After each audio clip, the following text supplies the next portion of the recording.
రాజీవ్ గాంధీ గారు తీసుకొచ్చిన మహిళా రిజర్వేషనే ఇవాళ ఈ ఆడబిడ్డలందరూ కూడా ఈడ కుర్చీలలో కూర్చొని రాజ్యాధికారంలో భాగస్వాములైనరు.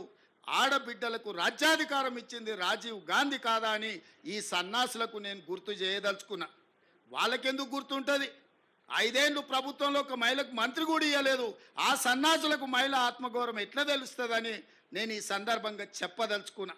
అలాంటి రాజీవ్ గాంధీ ఈ దేశంలో సాంకేతిక విప్లవం వచ్చినప్పుడే, ఈ దేశానికి కంప్యూటర్ను పరిచయం చేసినప్పుడే ఈ దేశం బాగుపడుతుందని, ఈ దేశాన్ని 21వ శతాబ్దంలోకి నడిపించాలి అంటే కంప్యూటర్ యుగం రావాలి అని ఇవాళ మనం వాడుతున్న సెల్ ఫోన్లు కానీ కంప్యూటర్లు కానీ ఈ దేశానికి పరిచయం చేసింది రాజీవ్ గాంధీ గారు కాదా అని నేను అడుగుతున్నా.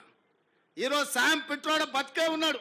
ఈ సాంకేతిక విప్లవం ప్రపంచంతో పోటీ పడే విధంగా ఇవాళ సిలికాన్ వ్యాలీని మనం నడిపిస్తున్నాం, అమెరికా ఆర్థిక వ్యవస్థను మనం శాసిస్తున్నాము అంటే సాంకేతిక విప్లవం ఈ దేశంలో తెచ్చింది రాజీవ్ గాంధీ. అందుకే ఈరోజు మనం ప్రపంచంతో పోటీ పడగలుగుతున్నాం. ఈరోజు ట్విట్టర్లో పెడుతున్నాడు, అమెరికా పోయి కంప్యూటర్ చదువుకున్నా అంటున్నాడు. ఆ కంప్యూటర్ని పుట్టించింది, ఈ దేశానికి పరిచయం చేసిందే రాజీవ్ గాంధీ సన్నాసి. లేకపోతే ఎక్కడనో గుంటూరులో ఇడ్లీ కూడా అమ్ముకుంటూ తిరిగేటోనివి. ఎందుకంటే ఆడికి చదువుకుంటానికి పోయినావు కదా, నువ్వు ఆడనే ఇడ్లీ కూడా అమ్ముకొని బతికేటోనివి. లేకపోతే రైల్వే స్టేషన్లో చాయ్ సమోసా అమ్ముకుంటా సిద్దిపేటలోనే ఉండేటోనివి. రాజీవ్ గాంధీ దేశానికి కంప్యూటర్ని పరిచయం చేసింది కాబట్టి నీ బతుకు ఒక కంప్యూటరు, ఒక ట్విట్టర్ అకౌంటు, ఒక ఐటీ మంత్రివైనవు. లేకపోతే ఐటీ శాఖనే ఉండేది కాదు. రాజీవ్ గాంధీ గారు ఐటీ రంగాన్ని ఈ దేశానికి పరిచయం చేసిండు కాబట్టి ఆ సన్నాసి ఐటీ శాఖకు మంత్రి అయిండు. లేకపోతే ఆ దిక్కుమాలలోని బాధనే మనకు ఉండేది కాదు. కాబట్టి ఇవాళ ఈ పరిస్థితుల్లో అలాంటి రాజీవ్ గాంధీ దేశ సమగ్రతను కాపాడడానికి ప్రాణ త్యాగం చేసి ఈ దేశాన్ని కాపాడిండు. అంత గొప్ప వ్యక్తి విగ్రహాన్ని ఈరోజు సచివాలయం ముందల ట్యాంక్ బండ్ మీద పెడితే రాజీవ్ గాంధీ విగ్రహం ఎందుకు పెడతారని అడుగుతారా? ఎంత బలుపు మాటలు కార్యకర్తలారా, ఒకసారి ఆలోచన చేయండి.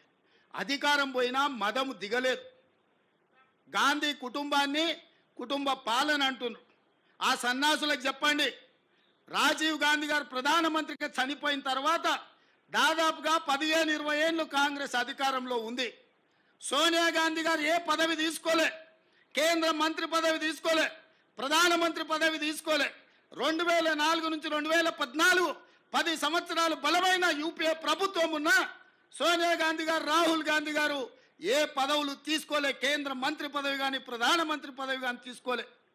ఆనాడు రాజీవ్ గాంధీ గారు చనిపోయినాక దాదాపుగా 3 దశాబ్దాలుగా పైగా కాంగ్రెస్ పార్టీలో గాంధీ కుటుంబం ప్రధానమంత్రి, కేంద్ర మంత్రి పదవి తీసుకోలేదు. పదవి త్యాగం అంటే వాళ్ళను చూడాలి.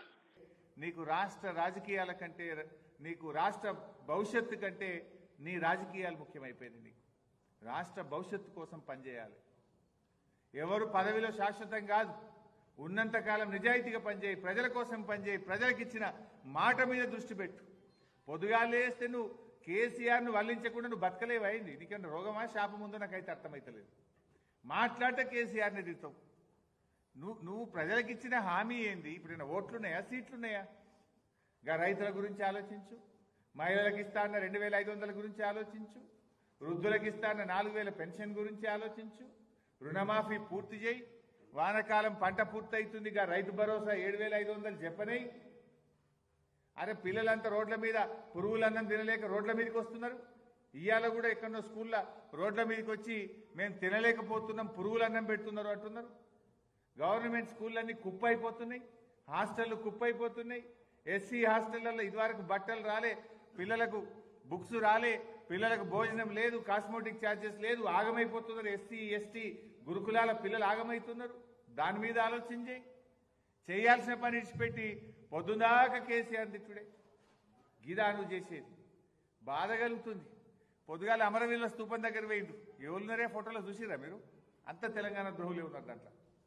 దానం నాగేంద్ర నాయుడు పక్క పూట ఒక్కనాడన్నా జై తెలంగాణ అన్నోళ్ళు కాదు. ఒకనాడు తెలంగాణ కోసం కొట్లాడినోడు కాదు. ఈ ముఖ్యమంత్రి ఏమో తుపాకీ పట్టుకొని బయలుదేరినోడు. రే ఎవడరా జై తెలంగాణ అంటాడని తుపాకీ పట్టుకుంటూ వెళ్ళిండు పుణ్యాత్ముడు. దానం నాగేంద్ర ఒక కట్టెలు పట్టుకుని కొట్లాడిండు తెలంగాణ ఉద్యమకారుల మీద. వీళ్ళు పోయి తెలంగాణ అమరవీరులకు ఇలా శ్రద్ధాంజలి ఘటిస్తుంటే వాళ్ళ ఆత్మ ఘోషిస్తుంది. ఆ ఫోటో చూస్తే బాధ అవుతుంది. అందులో ఉన్న వాళ్ళు ఒక్కలన్నా జై తెలంగాణ అని రోడెక్కిన వాళ్ళు కాదు, తెలంగాణ ఉద్యమంలో ఒక్కనాడు కొట్లాడిన వాళ్ళు కాదు. వీళ్ళు ఇలా పెద్ద పెద్ద మాటలు మాట్లాడుతున్నారు. సో నేను ఈరోజు కోరేది ఏంటంటే ఇప్పటికైనా ఈ చిల్లర మల్లర వ్యాఖ్యలు బంద్ చేయండి. ప్రతిపక్షాల మీద నోరు బారేసుకోవడం బంద్ చేయండి.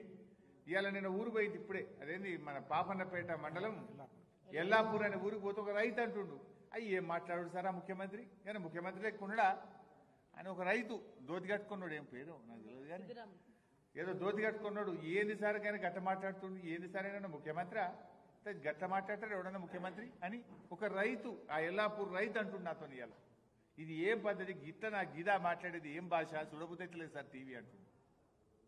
సరే ఇప్పటికైనా నేను ఆయనకు హితవు పలికేది ఒకటే, లేని అప్పులను పెంచుకుంటా చూపియకు, బంద్ చేయి, అన్ని మంచిగా పని చేయి.